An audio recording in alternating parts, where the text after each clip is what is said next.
রবিবার দেখুন, জানুন সত্য রামায়ণ, যা এখনো কোনো সংবাদ মাধ্যমে প্রচারিত হয়নি। একসময় এই সত্য রামায়ণ আদালতের নির্দেশে নিষিদ্ধ ঘোষিত হয়েছিল, পরে সে নির্দেশ উঠে যায়। কেন? তবে কি আদালত এই সত্য রামায়ণকে মান্যতা দিয়েছিল? দশরথের কি আরো 350 জন স্ত্রী ছিল? ঋষ্যশৃঙ্গ মুনি কি রাম, লক্ষ্মণ, ভরত, শত্রুঘ্নের পিতা? দেবী সরস্বতী কি কৈকেয়ীর দাসী মন্থরা?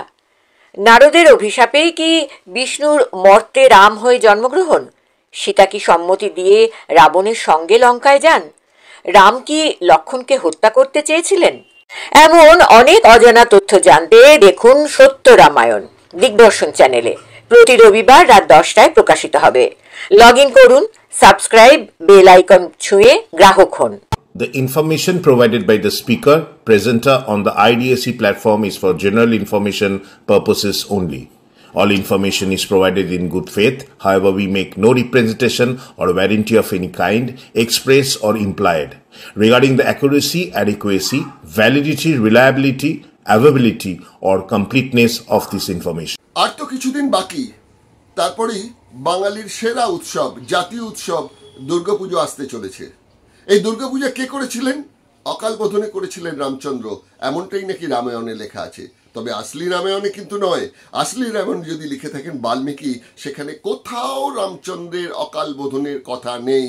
এগুলি মনের মাধুরী দিয়ে বাংলার কবি কৃত্তিবাস মুখোপাধ্যায় ওরফে ওঝা তিনি এটি লিপিবদ্ধ করে গেছেন। আসল দুর্গাপুজো বলতে যেটা বোঝায়, যেটা ব্রাহ্মণ্যবাদীরা করতেন, সেটা হচ্ছে বসন্তকালে বাসন্তী পুজো। সেটাকে এগিয়ে নিয়ে আসা হলো আশ্বিন মাসে, এবং এটা তৈরি করলেন তার নিজের মনের মাধুরী দিয়ে, যেটা বললাম কৃত্তিবাস ওঝার কথা। আমার কাছে প্রশ্ন হচ্ছে যে এই যে দুর্গাপুজো অনুষ্ঠিত হয় কিছু বাড়িতে, কিছু ক্লাবে, বারোয়ারি পুজো যাকে বলে, কোথাও কিন্তু দেখতে পাচ্ছি না যিনি এই পুজোর প্রতিষ্ঠাতা রামচন্দ্র তিনি কিন্তু থাকছেন না। দু একটা জায়গায় হয়তো আছেন, পুজো হয়, সেটা তো সামান্য মাত্র, কিন্তু ম্যাক্সিমাম পুরো বাংলা জুড়ে যত দুর্গাপুজো হয় ঘরে বাইরে, কোথাও কিন্তু রামচন্দ্রের ঠাঁই নেই। অথচ এই অকাল বোধনটা যদি উত্তরপ্রদেশের রীতি হতো, তাহলে দেখা যেত দুর্গার সঙ্গে সঙ্গে রামচন্দ্র যে অকাল বোধন করছেন সেটি মূর্তিটিও জড়িত হতো। কেন রামচন্দ্র এখানে জড়িত হলেন না, সে বিতর্কের মধ্যে যাচ্ছি না। আমরা যে অনুষ্ঠানটা করছি সেটা হচ্ছে 23 নম্বর পর্বের সত্য রামায়ণ প্রসঙ্গ। নমস্কার, আমি সুজিত চট্টোপাধ্যায় সত্য রামায়ণের 23 নম্বর পর্ব নিয়ে আপনাদের কাছে হাজির হচ্ছি। এইখানে আমরা দলিত আন্দোলনের একজন মহান নেতা, দক্ষিণ ভারতের পেরিয়ার ইভি রামাস্বামী, তিনি ব্রাহ্মণ্যবাদের বিরুদ্ধে দলিত আন্দোলনকে সংগঠিত করতে গিয়ে দেখেন যে এই রামায়ণ হচ্ছে এমন একটা জিনিস যেখানে ব্রাহ্মণ্যবাদ তার ঘাড়ে চাপিয়ে দেওয়া হচ্ছে, এবং এটাকে একটা ধর্মগ্রন্থ হিসেবে পরিচালনা করার জায়গায় কাজ করেছে দলিত সম্প্রদায়ের মানুষকে। সেজন্য তিনি খুঁজে বার করলেন এরকম 300টি রামায়ণ যা সারা বিশ্ব জুড়ে রয়েছে। এই যে লোককাহিনী, তার মধ্যে কোথায় লুকিয়ে আছে, কিভাবে লুকিয়ে আছে, এবং এই পরস্পর প্রতিটি বইয়ের কিন্তু কথার মধ্যে কোনো মিল নেই, একটার সঙ্গে একটা মিল নেই, একটা উত্তর মেরু তো একটা দক্ষিণ মেরু। কেন এমন হলো, এই সব কিছু নিয়ে তিনি রিসার্চ ওয়ার্ক করেন। করার পর তিনি বুঝতে পারলেন যেটা একটি ব্রাহ্মণ্য সম্প্রদায়ের একটি রীতি। তারা রামচন্দ্রকে ভগবান বানাতে চেয়েছেন, যেখানে বাল্মীকি একবারও রামচন্দ্রকে ভগবান বলেননি।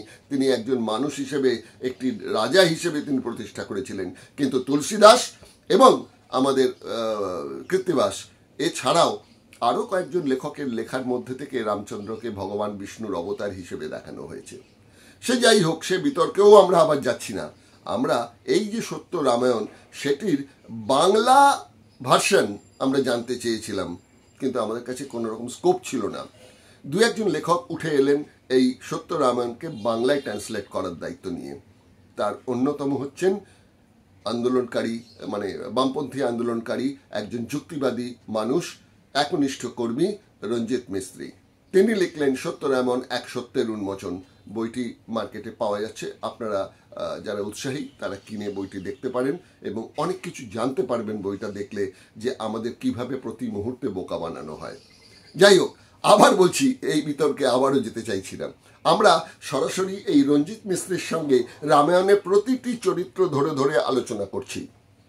এরকম ভাবেই গত 19 নম্বর পর্ব থেকে আমরা রাবণের চরিত্র বিশ্লেষণ করে বুঝবার চেষ্টা করছি রামচন্দ্র কতটা হিরো আর রাবণ কতটা ভিলেন।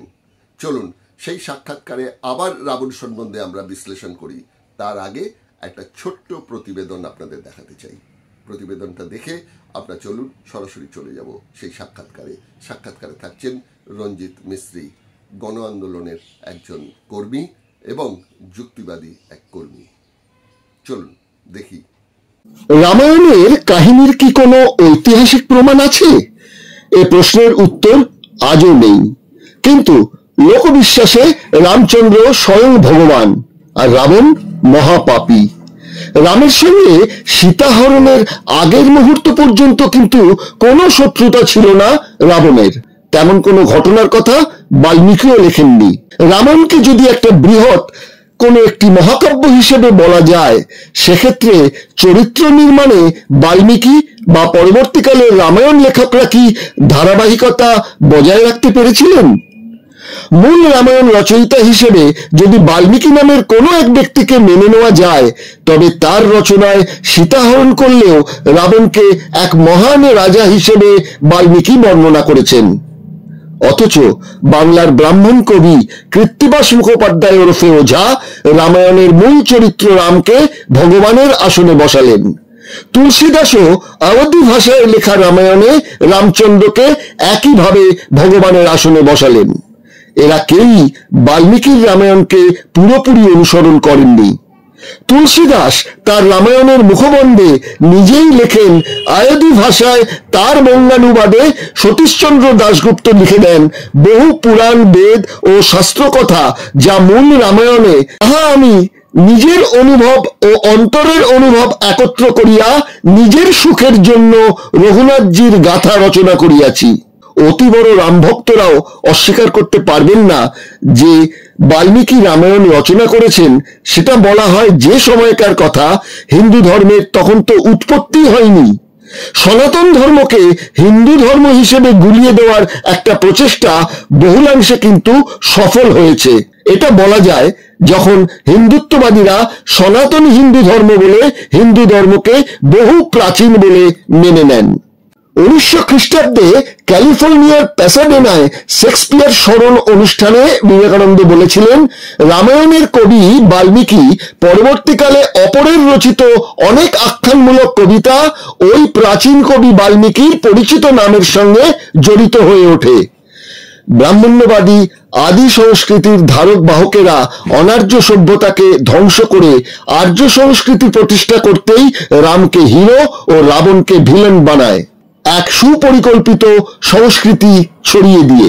প্রবাদ আছে, প্রেমে যুদ্ধে অন্যায় বলে কিছু নেই। তাই কি রাম ঝোপের আড়াল থেকে তীর বিদ্ধ করে বালিকে হত্যা করেন? সেই যুগে বুকের নিচে অস্ত্র প্রয়োগ ছিল নিষিদ্ধ। তাই রাম যখন রাবণকে বধ করতে বারবার ব্যর্থ হচ্ছেন, 30টি বাণ ছুঁড়েও হত্যা করতে পারেননি, তখন কি রাবণের নিম্নাঙ্গে নাভিতে তীরবিদ্ধ করেন? কিন্তু যুদ্ধের নিয়ম ভঙ্গের অপবাদ যেন রামের চরিত্রকে কলঙ্কিত না করে, তাই দোষ চাপানো হলো পবন দেবের ওপর। তিনি নাকি রাবণের বক্ষ লক্ষ্য করে ছোড়া বাণ বাতাসের বলে নাবিয়ে নিয়ে এসে নাভিতে বিদ্ধ করার কৌশল নেন। তাহলে সে অর্থে তো রাবণ বধ রামের নয়, পবন দেবের কৃতিত্বই বেশি প্রকাশিত হয়। হ্যালো, হ্যাঁ বলুন। নমস্কার, আমি সুজিত বলছিলাম দিগদর্শন থেকে। হ্যাঁ বলুন। রবিবার আমরা সত্য রামায়ণের 23তম পর্বে উপস্থিত হয়েছি। আচ্ছা, ধন্যবাদ। এই প্রসঙ্গে আমরা বেশ কয়েকটি পর্ব ধরে রাবণ সম্পর্কে আলোচনা করছি। এই পর্বতেও রাবণই থাকছেন।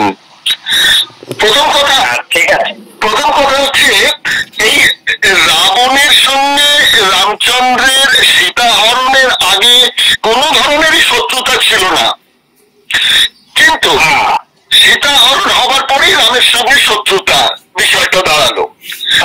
এখন এই রাবণকে যে ভিলেন হিসেবে চিহ্নিত করা হয়েছে, এ সম্পর্কে পেরিয়ার ভি রামস্বামী যেটা বলছেন, যে যুক্তিটা দিয়েছেন, সেটা হচ্ছে যে রাবণের ঘৃণ্য ঘৃণা ছিল আর্য ব্রাহ্মণদের ওপর। তার কারণ তিনি জানতেন যে আর্য ব্রাহ্মণরা অকারণে প্রচুর পরিমাণে পশু বধ করতেন।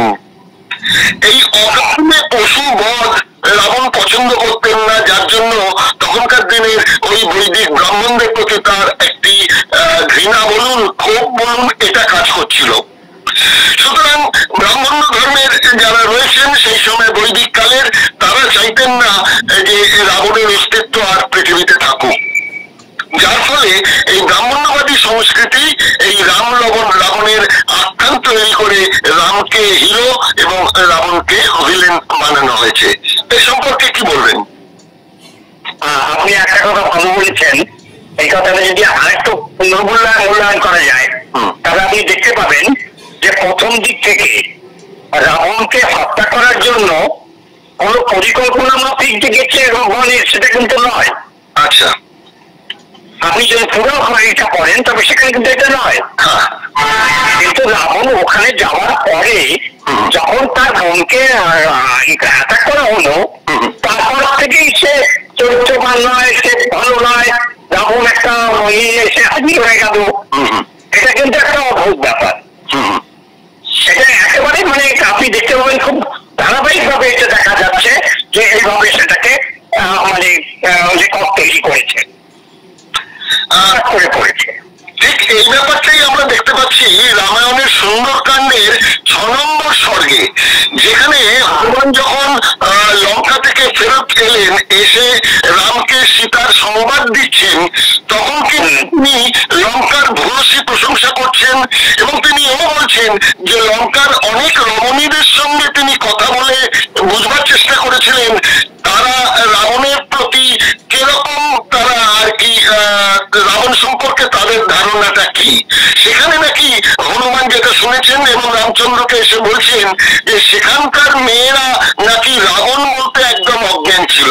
মানে আমরা একদম তাই, আমরা যেটা দেখি যে উত্তম কুমার সম্বন্ধে বিবাহিতা, অবিবাহিতা, কম বয়সী, বৃদ্ধ, বৃদ্ধা এরা প্রত্যেকেই অজ্ঞান ছিলেন উত্তম কুমার সম্পর্কে। তাহলে সে যুগের উত্তম কুমার ছিলেন লঙ্কায় রাবণ। এরকম একটা মানে চরিত্র ওখানে করা হয়েছে, আর্টিকুলেট করা হয়েছে, ধরে নেওয়া হয়েছে, যেটা ওই উত্তম কুমার কিংবা এই ধরনের মহানায়কদের কারো একজন মানে হবে প্রতিবিম্ব যেতে পারে। তাহলে হনুমানকে দিয়ে বাল্মীকি এই কথাগুলো তো বলিয়েছেন বাল্মীকি রামায়ণে। এটাই তো হনুমানকে পাঠিয়ে দেওয়ার পর থেকে রামের ব্যাপারে সমস্ত বিস্তারিত ঘটনাগুলা এখানে রামায়ণে প্রকাশ করা হয়েছে। তার আগে পর্যন্ত রাবণ সম্পর্কে তেমন কোন বিশ্লেষণ পুরো রামায়ণের এতগুলো কাণ্ডে নেই। অরণ্যকাণ্ডের পরের থেকেই এই ব্যাপারগুলো সামনে এসেছে।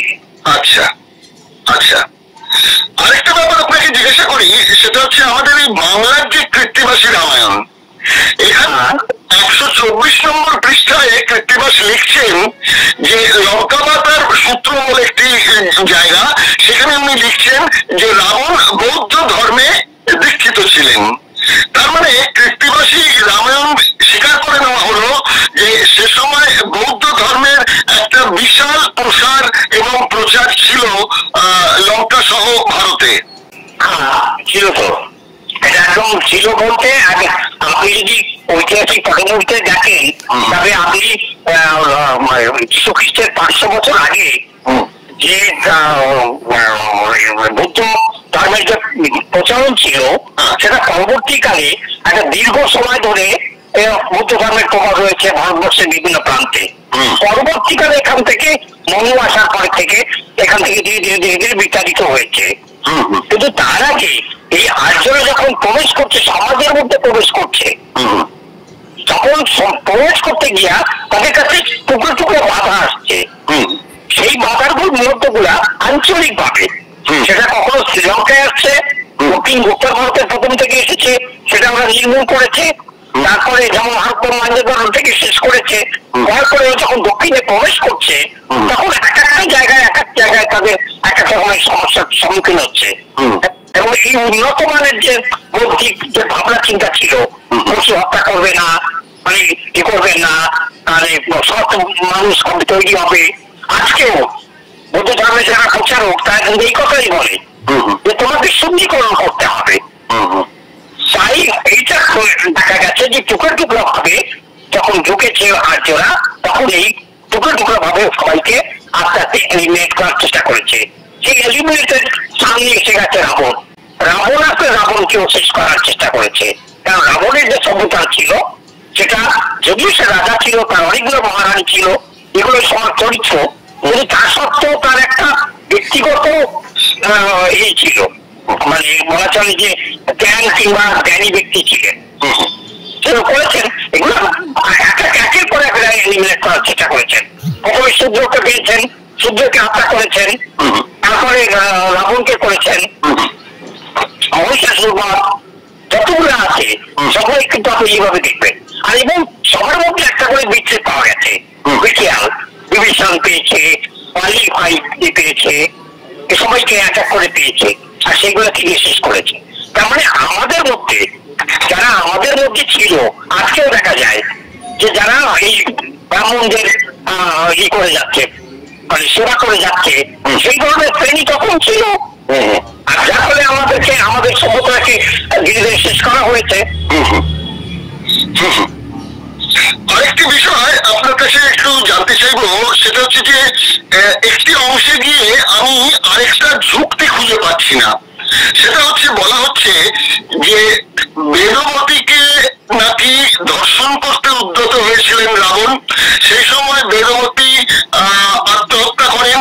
সেই সময় অভিশাপ দিয়ে দেন যে তুমি আগামী দিনে আবার যখন কোন নারীকে হরণ করা বা ধর্ষণ করতে যাবে, সেই মুহূর্তে তোমার মৃত্যু হবে। যদি বেদমতীর এই অভিশাপ থেকে থাকে, তাহলে যখন রাবণ সীতাকে হরণ করছেন সেই মুহূর্তেই তো রাবণের মৃত্যু হওয়ার কথা। এটা তো আপনি আগেও উল্লেখ করেছেন, আজকেও আমি এই কথাটা বলবো যে এইগুলো যখন আপনি রামায়ণের বিভিন্ন কতগুলো নিয়ে পড়বেন, আপনি জৈন রামায়ণ পড়বেন, যখন অন্য পড়বেন, যখন আলাদা রামায়ণ পড়বেন, তখন আপনি দেখবেন যে এর কল্পনাগত যে জায়গাটা সেটা আলাদা ভাবে আলাদা ওকেও ব্যাখ্যা করেছেন। ওইটা বলছি না যে ওই যে ওকে হত্যা করতে হবে কিংবা ওকে মানে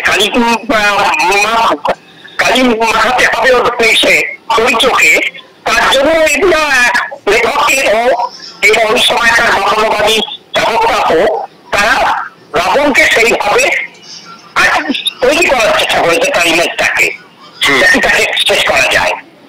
এটা একমাত্র সব জায়গায় পায় না।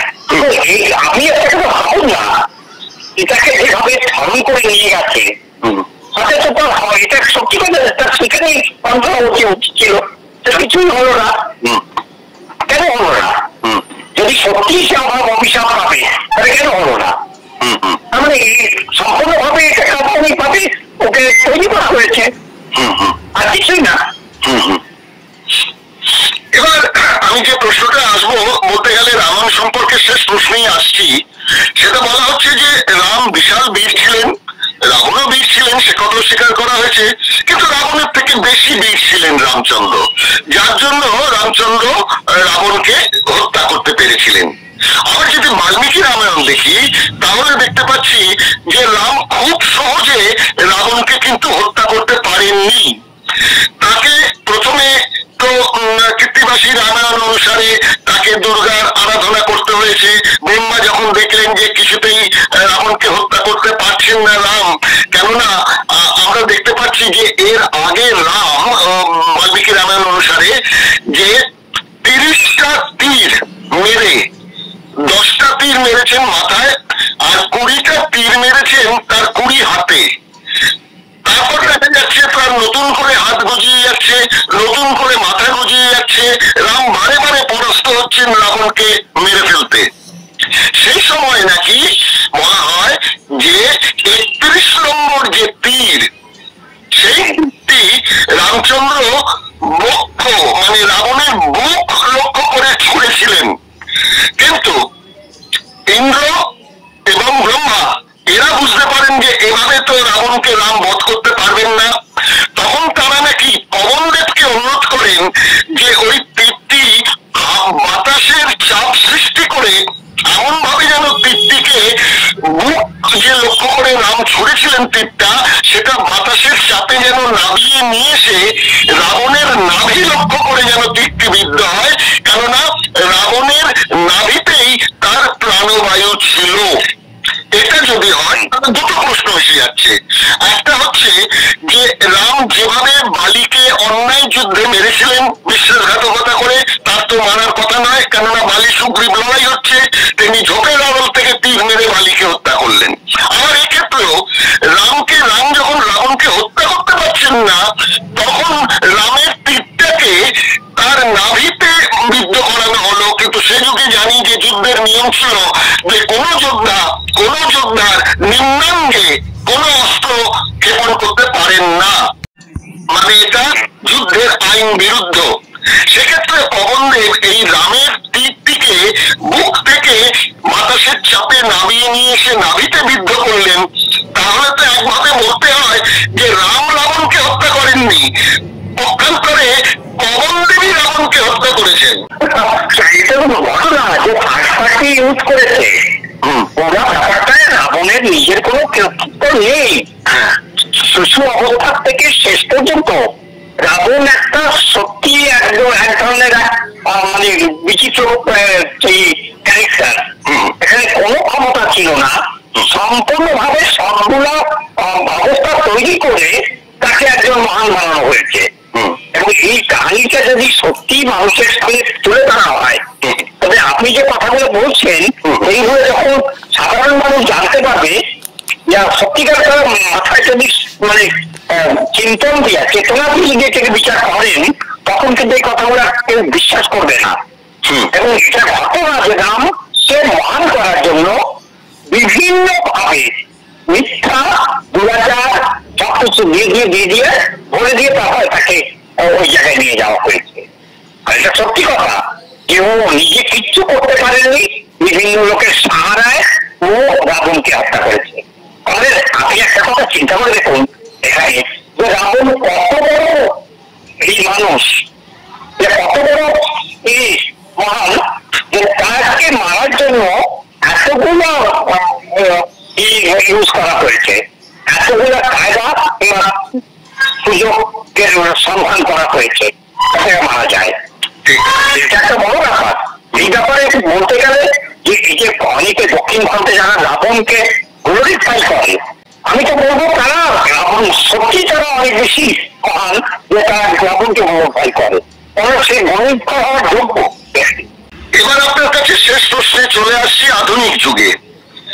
আমি একটা জিনিস দেখতে পাচ্ছি ইতিহাস ঘেটে যে রামচন্দ্র রামায়ণ এই বিষয়গুলোর সঙ্গে ডিসেম্বর মাসটার খুব একটা অঙ্গাঙ্গি একটা সম্পর্ক আছে। কেন বলছি কথা? প্রথম দেখুন, 6ই ডিসেম্বর বাবরি মসজিদ ধ্বংস করা হলো রাম জন্মভূমি হিসেবে। একটু যদি পিছিয়ে যাই, 1969 9th ডিসেম্বর, সেদিনকে মামলার রায়তে এই সত্যনারায়ণ মানে ইভি রামাস্বামীর সত্য রামায়ণকে নিষিদ্ধ ঘোষণা করা হলো। আবার 1976 সালের 16ই ডিসেম্বর উত্তরপ্রদেশের রাজ্য সরকারের যে আপিল ছিল, যে আপিলে বলা হয়েছিল যে এটিকে স্থায়ীভাবে এটি নিষিদ্ধ ঘোষণা করা হোক, কিন্তু 3 সদস্য বিশিষ্ট সুপ্রিম কোর্ট সেই আপিলকে অগ্রাহ্য করে সত্য রামায়ণকে আবার নিষেধাজ্ঞা যেটা বলবৎ ছিল সেটাকে তুলে নিলেন 16 ডিসেম্বর 1976। তাহলে 1969 এর 9 ডিসেম্বর, আবার 1976 এর 16 ডিসেম্বর এবং বাবরি মসজিদ ধ্বংসের সেই আবার 6ই ডিসেম্বর। এই প্রসঙ্গে আপনাকে যেটা প্রশ্ন, এটা তো আমি একটা মানে তথ্য হিসেবে আপনাকে বললাম, আমার প্রশ্নটা অন্য। আমার প্রশ্নটা হচ্ছে, যখন কোর্ট এটার ওপর নিষেধাজ্ঞা চাপিয়েছিল তার প্রধান কারণ দুটো বলা হয়েছিল। একটা হচ্ছে সাধারণ হিন্দু ধর্মের মানুষদের বিশ্বাসে আঘাত, আর 2 নম্বর বলা হয়েছিল এই ধরনের আঘাত করলে পরে ধর্মের বিরুদ্ধে এই বক্তব্যগুলো রাখলে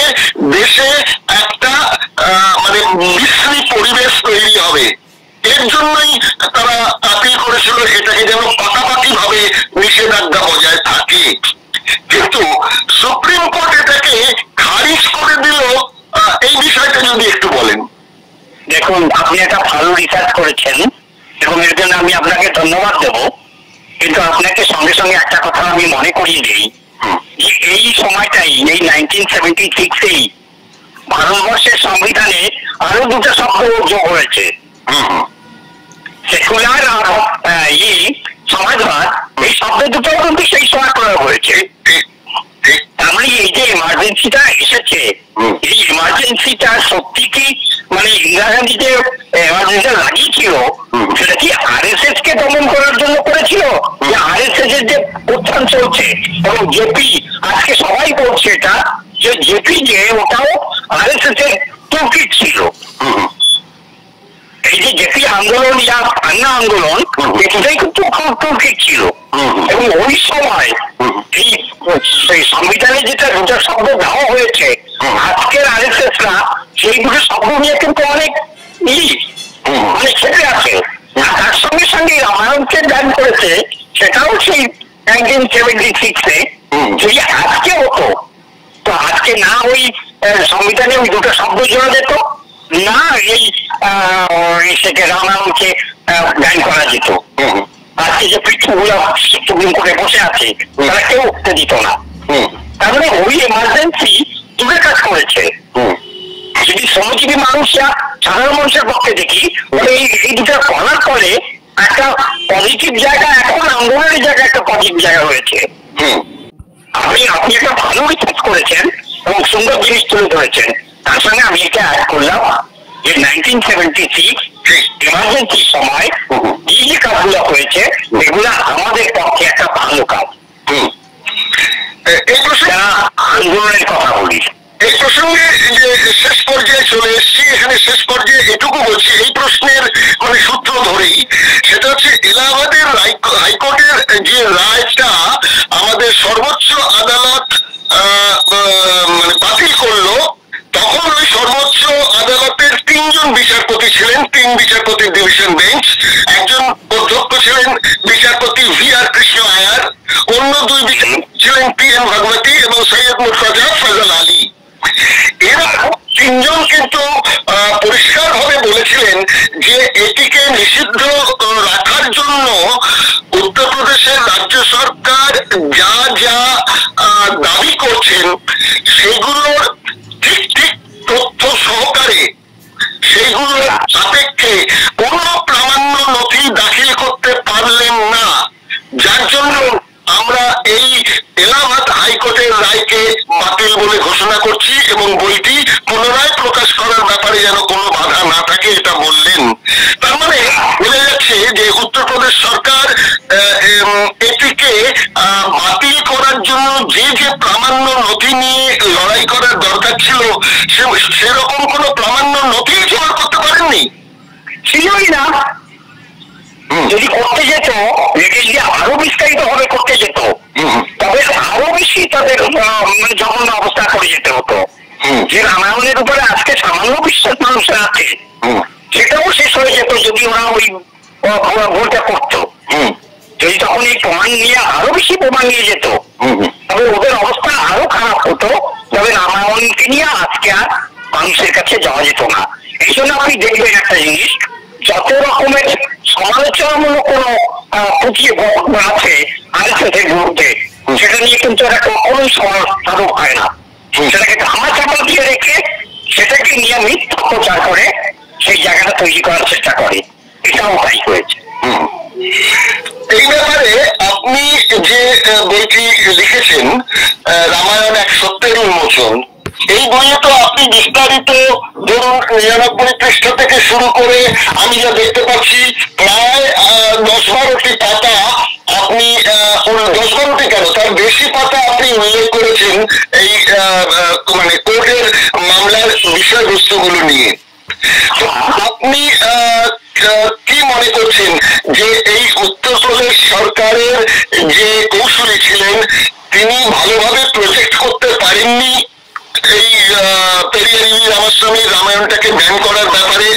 তাহলে তাহলে সরকার এবং সরকার পক্ষের ইন্টেলেকচুয়ালস এবং এই যে লয়ার যারা ছিলেন সরকারের পক্ষে, তারা কোন রূপরেখা তৈরি করতে পারেননি।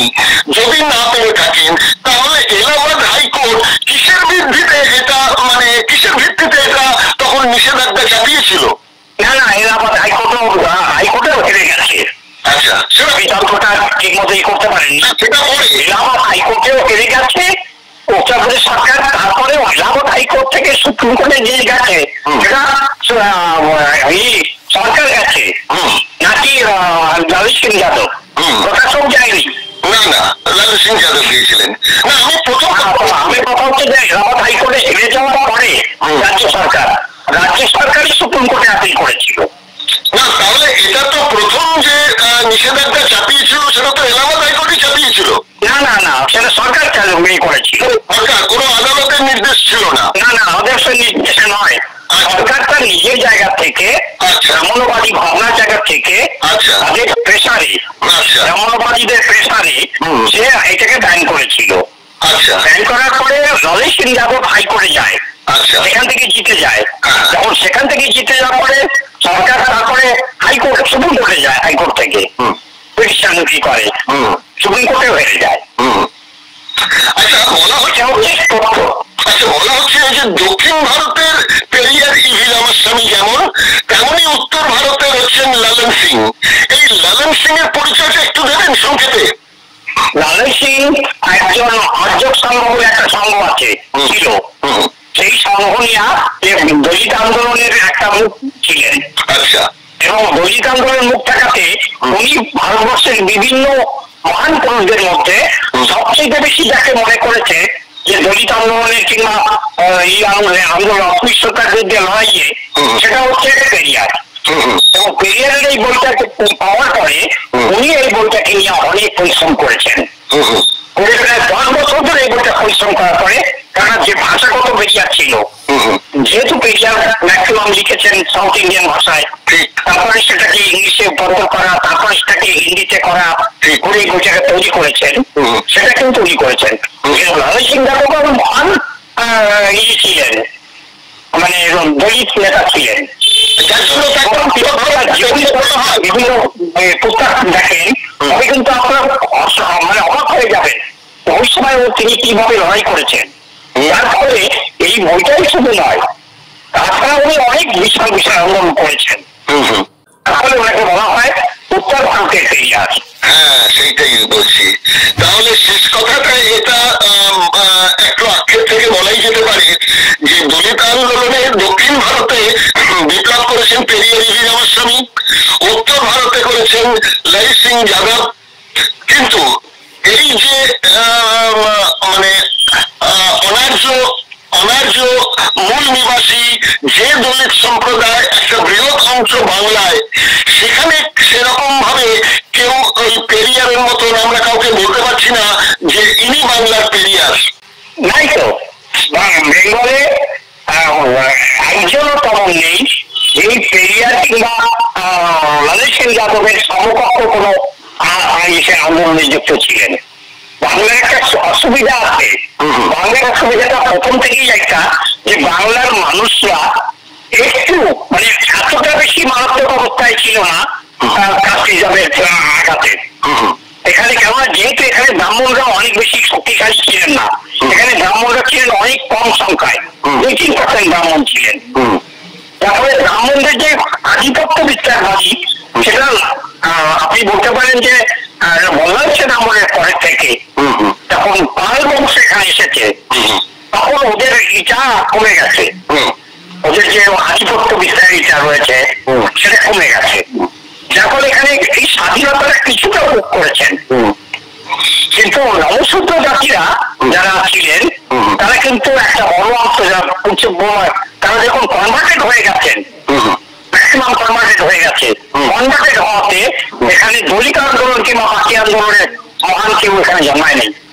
কিছুটা ওই জমিন মন্ডল করেছেন, সামান্য কিছু জায়গায় দেখা যায়, তারপরে হরিচাঁদ গুরুচাঁদ যতটুকু করেছেন তাই করেছেন, তাছাড়া কেউ নেই। আর কিছুটা আছে যেটা করেছেন হচ্ছে নিমাই। নিমাই কিছুটা করেছেন। আমরা একটা মানসিক ভাবে নিমাই একটা সময় এই গৌরাঙ্গ একটা সময় দলিত আন্দোলন মানে এই নিম্ন বর্গের মানুষদের জাগানোর জন্য অনেকগুলো কাজ করেছেন, এটা অস্বীকার করার নেই। এই সম্পর্কে আমরা আগামী দিনে একবার চৈতন্যদেবের সঙ্গে এই রামায়ণ এবং দলিত আন্দোলন বিষয়ে আলোচনা করব। খালি শেষ মুহূর্তে আপনাকে জানাতে চাই যে 1900 খ্রিস্টাব্দে ক্যালিফোর্নিয়ার প্যাসাডেলায় একটা শেক্সপিয়ার স্মরণ অনুষ্ঠানে বিবেকানন্দ কিন্তু স্বীকার করেছিলেন যে রামায়ণের কবি বাল্মীকি পরবর্তীকালে অপরের রচিত অনেক আখ্যানমূলক কবিতা ও প্রাচীন কবি বাল্মীকির পরিচিত নামের সঙ্গে জড়িয়ে থাকার বিষয়টি কিন্তু নিজের ভাবে তারা তৈরি করেছেন, মূল বাল্মীকি রামায়ণের সঙ্গে যার কোনো সম্পর্কই নেই। একথা কিন্তু বিবেকানন্দ পর্যন্ত স্বীকার করে গেলেন 1900 খ্রিস্টাব্দে ক্যালিফোর্নিয়ার প্যাসাডেলার একটি শেক্সপিয়ার স্মরণ অনুষ্ঠানে। সুতরাং যারা বিবেকানন্দের অনুরাগী তারা যদি এই বিষয়টি জানেন তারা তো একটা দ্বিধায় পড়ে যাবেন যে হিন্দু ধর্মের প্রবক্তা বেদান্তিক কথাবার্তা বলার মানুষ বিবেকানন্দ তিনি বলে যাচ্ছেন যে বাল্মীকি রামায়ণের অপভ্রংশ করে তৈরি করে পরবর্তী রামায়ণগুলো রচিত হয়েছে। স্বামী বিবেকানন্দের শেষ বয়সটা দেখুন, শেষ অবস্থাটা খুব একটা ভালো কাটেনি। অনেক কিছুতে এই ব্রাহ্মণবাদীরা ওকে সাইডলাইন করে রেখেছিল যে হতাশার কারণে তার মৃত্যুটা হয়েছে। এত কম বয়সে কারো মৃত্যু হওয়া উচিত না, তার এমন কিছু একেবারে ওই সময় এমন গরিবই ছিল না যে উনি মারা যাবেন। এই যে একটা সময় পরে এই ব্রাহ্মণবাদীরা ও হচ্ছে প্রগ্রেসিভ কথাবার্তা যখন বলা শুরু করেছে তখন ওকে সাইডলাইন করে ওর যে এইগুলো ছিল বৈদিক যেগুলো ছিল সেটাকে রেকর্ড করেছে, যেটা শিকাগো শহরে যে এটা করেছে সেইটাকে আধার বানিয়ে ওকে গ্লোরিফাই করার চেষ্টা করেছে। যতটুকু দরকার ওদের ইউজ করা ততটুকু করেছে, বাকি ওকে আটকা করে ফেলে দিয়েছে। তো আমি যতদূর বুঝি আজকের সময়সীমা শেষ হয়ে গেল রঞ্জিত বাবু। আপনাকে আবার আগামী সপ্তাহে আমরা কিন্তু এই রাবণ পর্বটা নিয়ে আমাদের আরো অনেক কিছু জানার আছে আপনার কাছে, এবং আপনার যে বইটি সেটি হচ্ছে গিয়ে এই রামায়ণ এক সত্যের উন্মোচন। এই বইতে আপনি যা যা বর্ণনা করেছেন সেগুলো একটু আপনার মুখে আমরা আগামী দিনের পর্বগুলোতে আরো শুনতে চাই। আমার কাছে যতটুকু আছে একজন সাধারণ মানুষ হিসাবে, আমি বিশাল কোনো পণ্ডিত ব্যক্তি নই, যতটুকু আমি জেনেছি আমার সাধ্য মতো আমি সেটাকে আপনাকে এক্সপ্লেন করবো। তাতে কিছু ভুল হতে পারে, কিছু ভুল হতে পারে, সেটা দর্শকরা বিচার করবেন।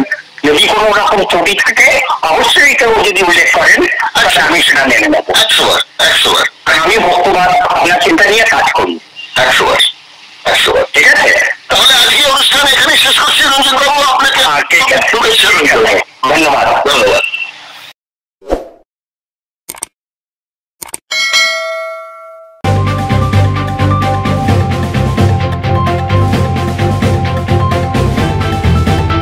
রংহীন সংবাদ আর অজানা তথ্যের জন্য দেখুন দিগদর্শন, 10-এর পাশে, দেশের সাথে।